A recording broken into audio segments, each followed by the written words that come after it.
Page number 340। Shri Ram. लागही कुमुख बचन शुभ कैसे, मग गया दिक तीरथ जैसे। राम ही मातु बचन सब भाये, जिमी सुर सरी गत सलील सुहाये।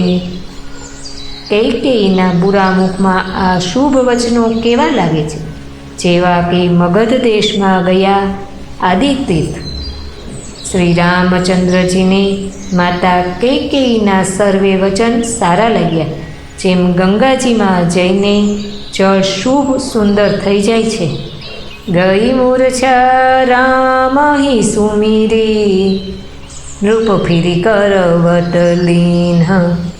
સચિવ રામ આગમન કહી, વિનય સમય સમકીન।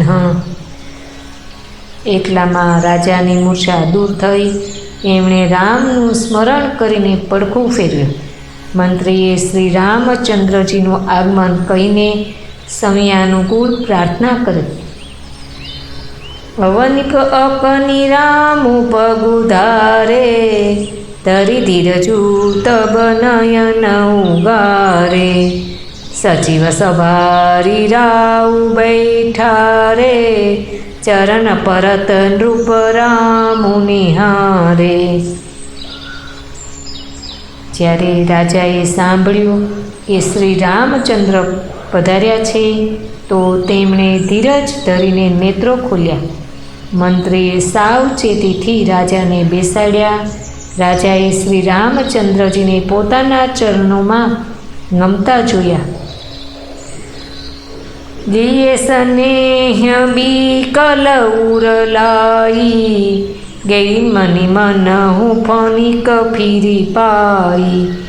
રામ હિ ચિત હિ રહે નર નાહું, ચલા બિલોચન બારી પ્રબાહુ।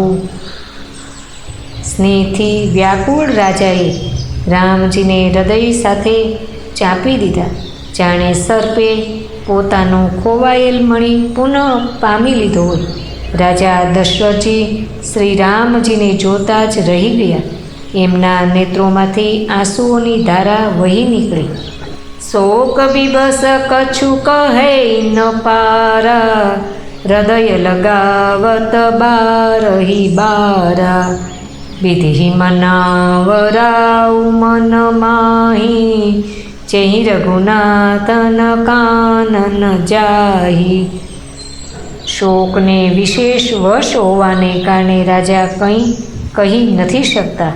તે વારંવાર શ્રી રામચંદ્રજીને હૃદયે ચાંપે છે અને મનમાં બ્રહ્માને મનાવે છે કે જેથી શ્રી રઘુનાથ વનમાં ન જાય। સુમિરી મહેશ હિ કહી નિહોરી, બિનતી સુનઉં સદા શિવ મોરી। આશુતોષ તુમ અવઢર દાની, આરતી હરઉ દીન જનુ જાની। પછી મહાદેવજીનું સ્મરણ કરીને એમને વિનંતી કરતા કહે છે, હે સદાશિવ, આપ મારી પ્રાર્થના સાંભળો। આપ આશુતોષ અને અવઢરદાની છો, માટે મને પોતાનો દીન સેવક જાણીને મારું દુઃખ દૂર કરો। અસ્તુ।